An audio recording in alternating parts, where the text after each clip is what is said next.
Do you ever feel like you're invisible in a room full of people, like no matter how much you try, you're just not taken seriously? Well, let me tell you something.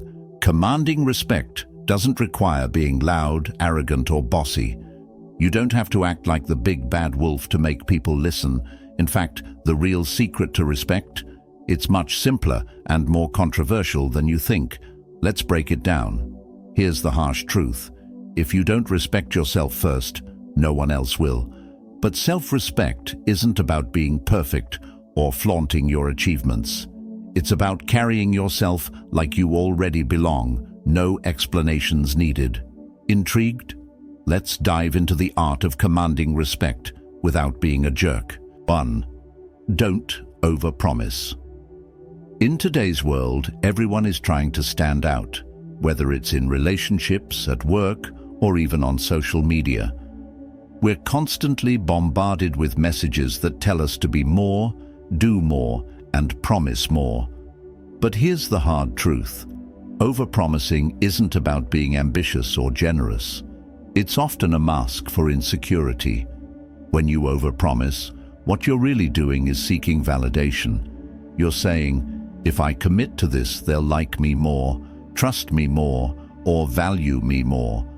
But what happens when you can't deliver? You've not only let someone else down, but you've also eroded your own confidence. It's a vicious cycle. Overpromise, underdeliver, feel guilty, and repeat. Let me share a personal story. A few years ago, I was trying to impress a potential client for a freelance project. I promised them the world, a faster timeline than I could realistically manage, extra deliverables, and constant updates. I was so eager to land the job that I ignored my own limits. And yes, I got the contract, but halfway through the project, the stress started piling up. I missed a key deadline, and the client was furious. Not only did I lose the job, but I also lost the chance to work with them again.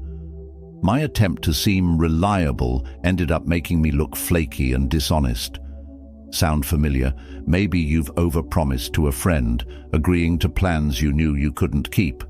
Or at work, you committed to a deadline you knew was impossible. The worst part isn't just letting others down. It's how you feel about yourself afterward. You start to doubt your abilities, question your worth, and wonder why you can't seem to get it right. The deep message here is simple but powerful. Overpromising is a form of self-sabotage. You think you're building trust, but you're actually chipping away at it.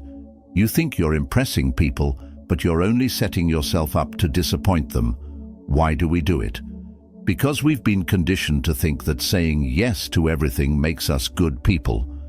That being accommodating, helpful, and agreeable will earn us love, respect, and admiration. But the reality is, people don't respect those who overpromise. They respect those who are honest about their limits. Think about it. When was the last time you felt disappointed by someone who gave you a realistic expectation and then delivered on it? Probably never. But how often have you felt let down by someone who promised the moon and barely showed up with a pebble? It's not the promises that matter, it's the follow-through. Here's a controversial thought. Overpromising isn't just dishonest to others, it's dishonest to yourself. You're telling yourself a lie about what you're capable of, stretching yourself thin, and ignoring your own needs in the process. And let's be real. What's the point of impressing others if you're constantly disappointing yourself? Instead of overpromising, try this. Underpromise and overdeliver. It's not flashy, but it works. Imagine telling someone you'll have something ready by next week and delivering it 2 days early.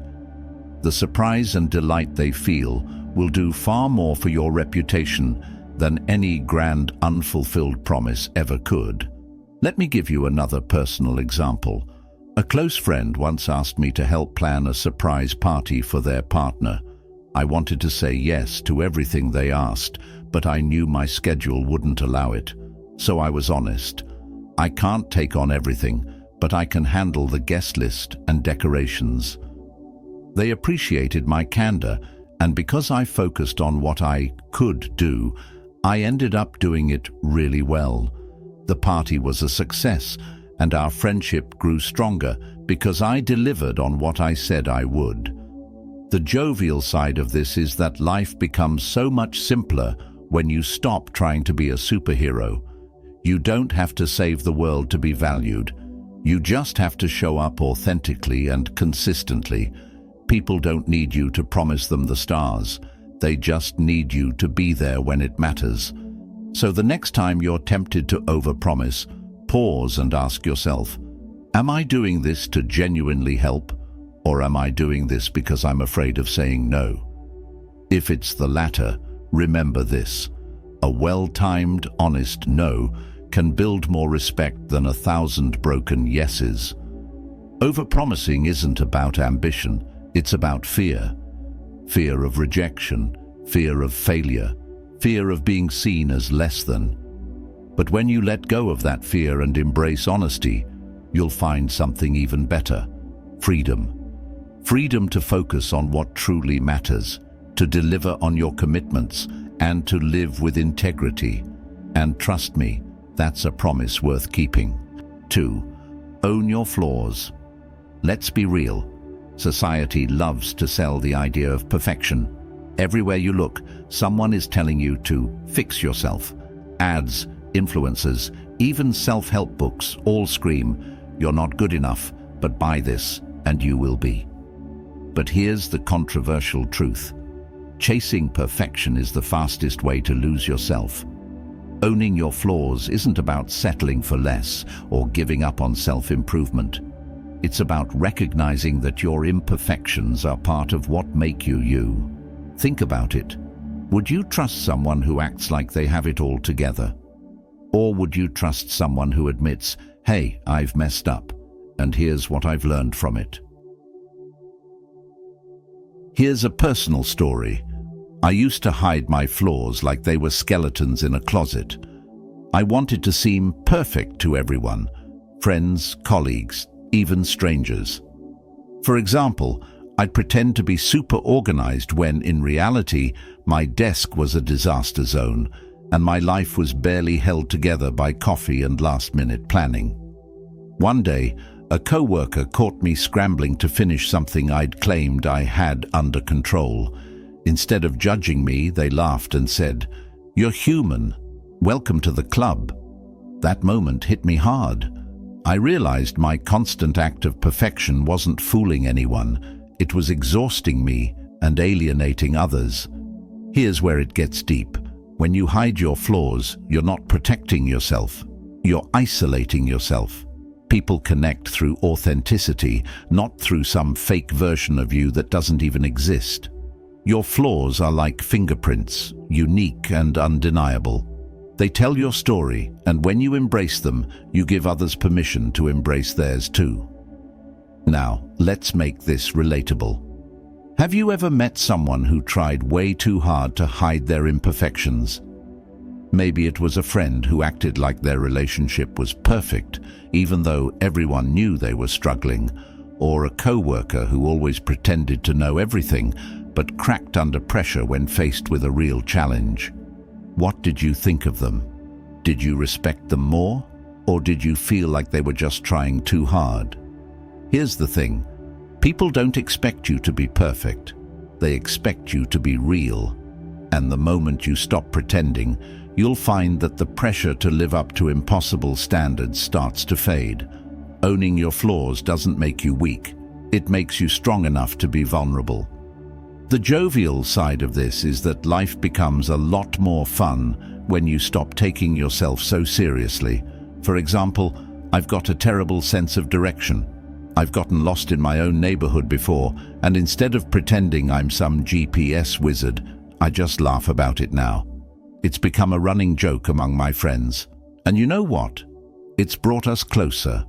My flaw turned into a way to connect, not something to hide. Here's a controversial take. The people who demand perfection from you are often the ones most afraid of their own flaws. They project their insecurities onto you, hoping to distract from their own shortcomings. Don't fall into that trap. When you own your flaws, you take away their power over you. You become untouchable, not because you're flawless, but because you're fearless about showing who you really are. Think about some of the most admired people in history. Were they perfect? Not even close. What made them stand out was their ability to own their mistakes and imperfections. Abraham Lincoln was ridiculed for his looks. Albert Einstein was thought of as a failure early in life. These weren't perfect people. They were flawed individuals who embraced their humanity and turned it into strength. So, the next time you're tempted to hide a flaw, ask yourself, what am I so afraid of? Chances are, it's not the flaw itself. It's the fear of judgment. But here's the twist. The people who judge you for your flaws aren't your people. The ones who accept you as you are. They're the ones worth keeping around. Owning your flaws isn't just liberating, it's magnetic. It draws the right people to you, repels the fake ones, and makes life infinitely more fulfilling. So, stop trying to airbrush your life into some Instagram-filtered version of reality. Show up as you are, flaws and all. Because at the end of the day, your flaws don't make you less, they make you human. And that's more than enough. 3. Be humble. Humility often gets misunderstood. Some people think being humble means shrinking yourself, downplaying your achievements, or pretending you're less capable than you are. But real humility isn't about thinking less of yourself. It's about thinking of yourself less. It's about staying grounded no matter how high you climb and realizing that life isn't a solo performance. It's an ensemble act. Here's a personal story to illustrate this. Early in my career, I landed a big promotion. I was so proud of myself, and let's be honest, a little too proud. I started thinking, wow, I must be special. But it didn't take long for reality to check me. One day during a meeting, I made a mistake, an obvious one. A junior team member pointed it out, and I could feel my ego flaring up. My first instinct was to defend myself, but then I stopped. I realized they were right, and I admitted it. The room went quiet for a moment, but then something amazing happened. The tension melted, and the team respected me more for owning up to it. That moment taught me a powerful lesson. Humility isn't a weakness, it's a superpower. Here's the deep message. Humility is what keeps success from turning into arrogance and failure from turning into despair. It's the quiet confidence of knowing that you're capable, but also that you're part of something bigger than yourself. Let's make this relatable. Have you ever met someone who couldn't stop bragging about themselves? Maybe it was a friend who couldn't have a conversation without mentioning their latest accomplishment, or a coworker who always took credit for team efforts. How did that make you feel? Probably a mix of annoyed and disconnected, right? Now think about someone who's incredibly talented but never makes a big deal about it. They're the ones who quietly inspire others without needing to shout about it. That's the power of humility. It makes people want to be around you. Humility also has a jovial side. Life is so much easier and funnier when you don't take yourself too seriously. For example, I'm terrible at dancing, like embarrassingly bad. But instead of avoiding the dance floor, I embrace it. I make fun of myself, laugh at my 2 left feet, and just enjoy the moment. You'd be surprised how much joy you can bring to yourself and others when you're willing to laugh at your own shortcomings. Now here's a controversial thought. Arrogance is often a mask for insecurity. People who feel the need to constantly remind others of their greatness are usually the ones most afraid of being seen as not enough. On the flip side, humble people don't need to prove anything because they're secure in who they are. Humility also teaches you to be grateful. When you're humble, you see your successes not just as a result of your hard work, but also as a product of the support, opportunities, and even luck that came your way. It's not about denying your effort. It's about acknowledging that you didn't do it all alone. Here's another personal example. A few years ago, I volunteered for a community project.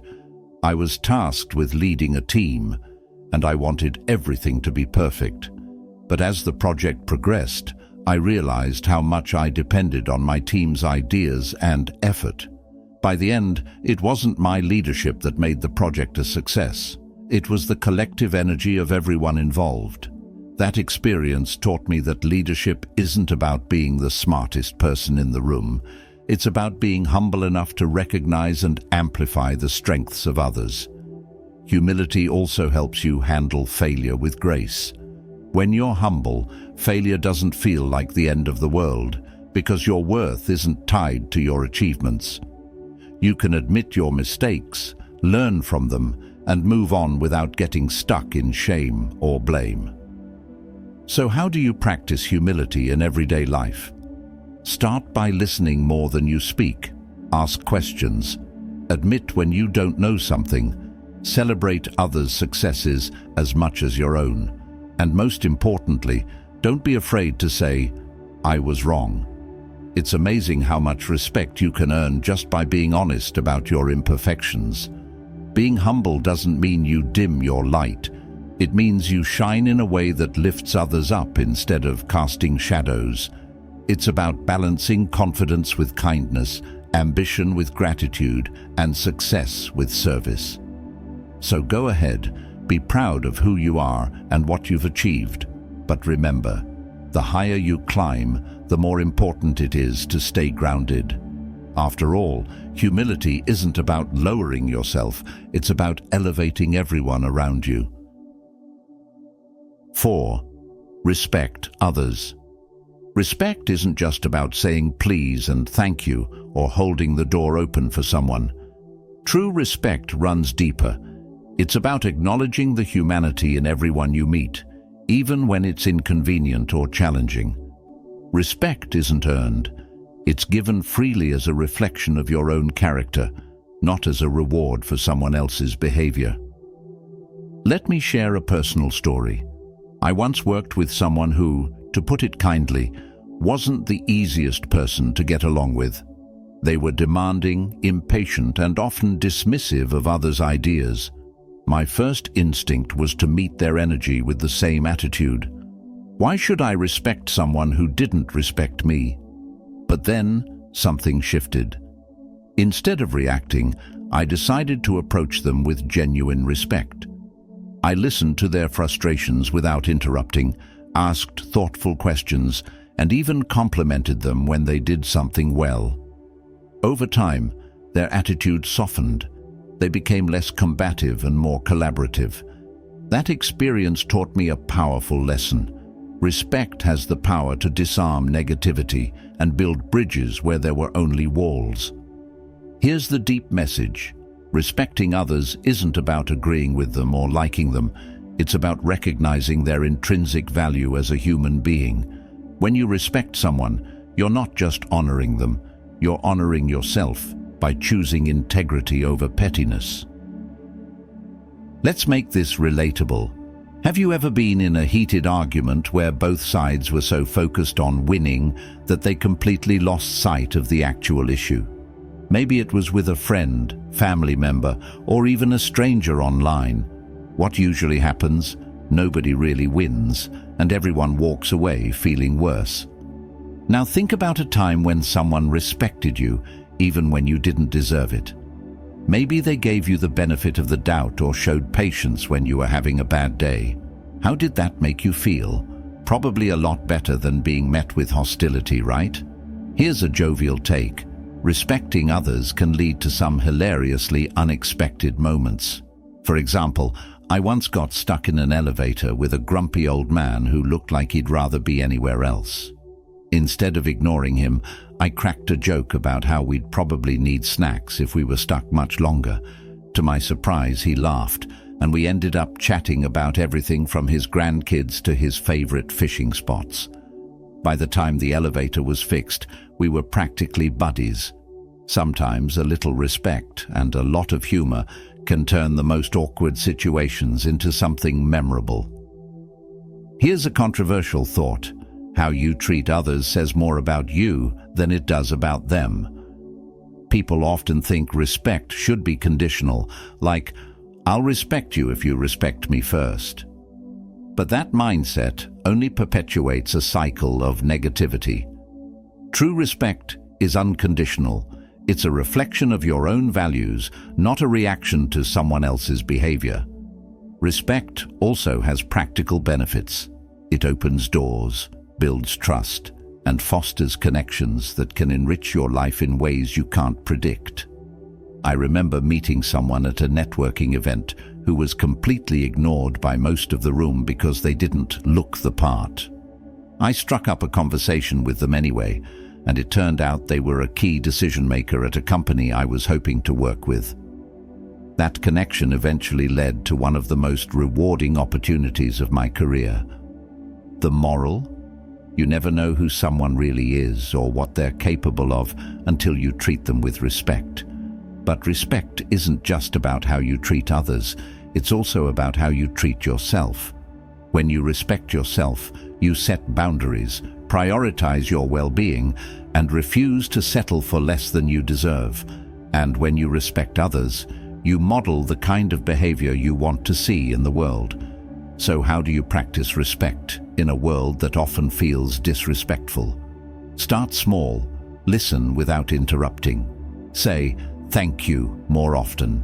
Give credit where it's due. And most importantly, don't let someone else's bad attitude dictate your behavior. Remember, respect isn't a transaction, it's a gift.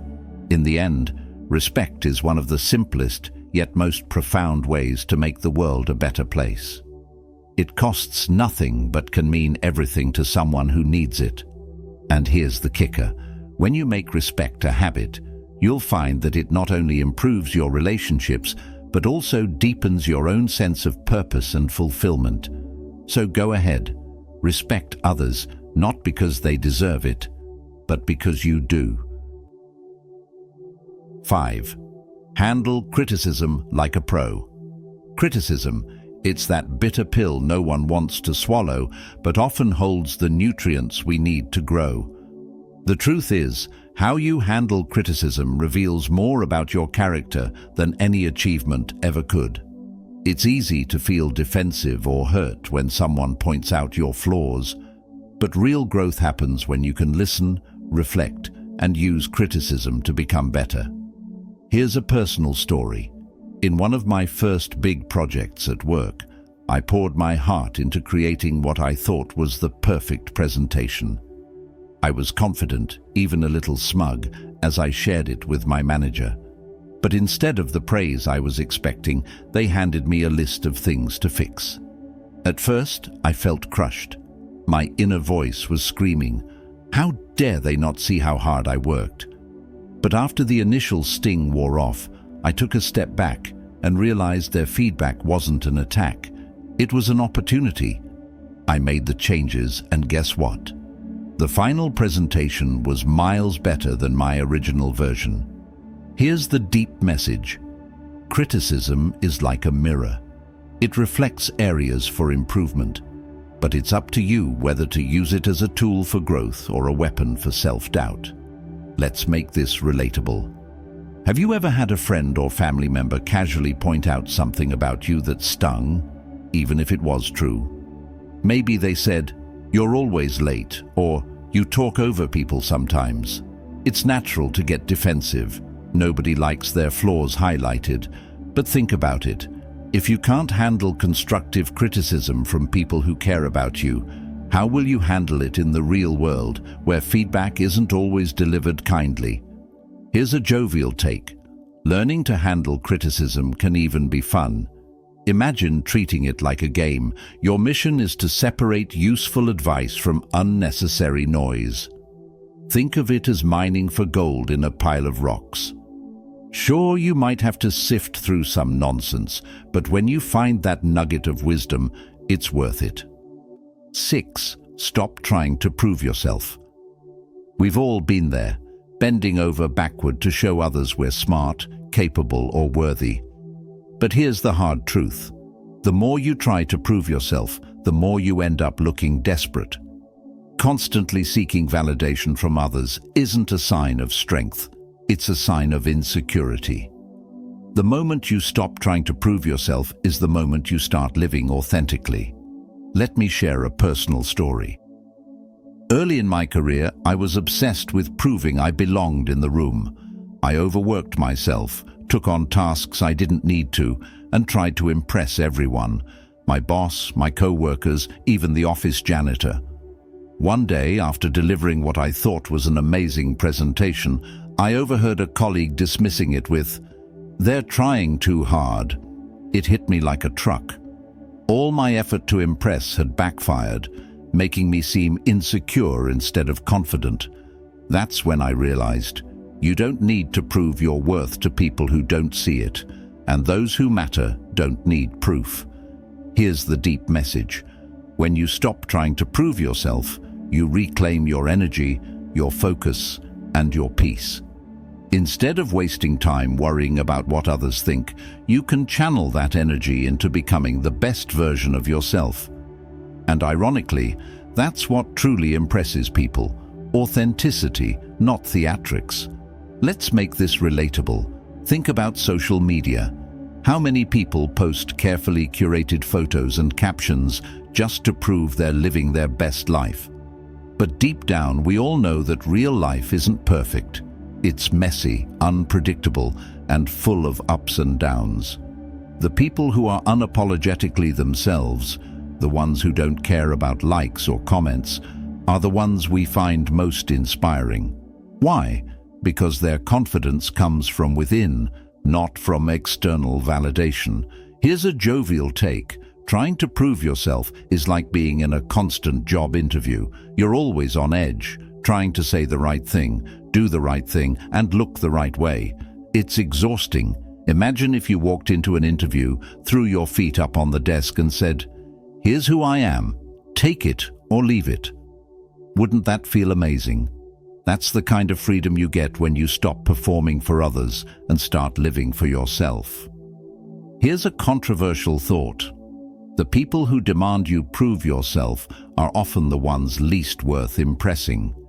Whether it's a toxic boss, a judgmental friend, or a critical family member, their need for you to prove your value says more about their insecurities than it does about your worth.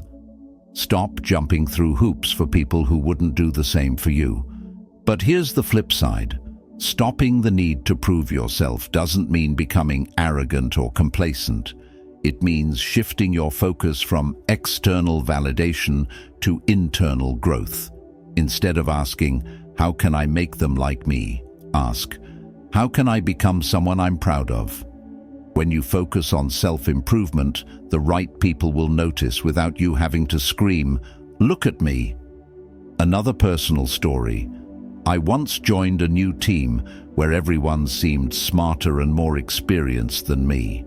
My first instinct was to prove I could keep up, so I tried to dominate conversations, volunteer for every project, and flaunt my skills. But instead of earning respect, I came off as overbearing. When I finally let go of the need to prove myself, something incredible happened. I started listening more, contributing only when I had something valuable to add, and focusing on doing great work instead of showing off. Over time, my team began to respect me, not because I demanded it, but because I earned it naturally. The takeaway: the most powerful statement you can make is not needing to make a statement at all. Confidence isn't about shouting your worth from the rooftops. It's about knowing your value so deeply that you don't need to convince anyone else. So, how do you stop trying to prove yourself? Start by asking yourself why you feel the need to prove anything in the first place. Is it because you're doubting your own worth? If so, focus on building self-confidence from within. Next, set boundaries with people who constantly make you feel like you're not enough. And finally, remind yourself that your worth isn't tied to anyone else's opinion. It's tied to how you see yourself. When you stop trying to prove yourself, you'll feel lighter, freer, and more in control of your life. You'll attract people who appreciate you for who you are, not who you're trying to be, And most importantly, you'll discover that the only person you ever needed to prove yourself to was you. And there you have it. Powerful reminders to help you reclaim your energy, live authentically, and handle life like a pro. Remember, you don't need to overpromise, prove yourself, or seek validation from anyone else. The real power lies in owning your flaws, being humble, respecting others, and growing through criticism. Life isn't about impressing the world. It's about building a version of yourself that you're proud of when no one's watching. So, take a deep breath, let go of the need to perform, and start living unapologetically. If this resonated with you, don't forget to share it with someone who needs to hear it today. And as always, thank you for being here. Keep striving, keep growing, and most importantly, keep being unapologetically you. Until next time, stay grounded and stay amazing.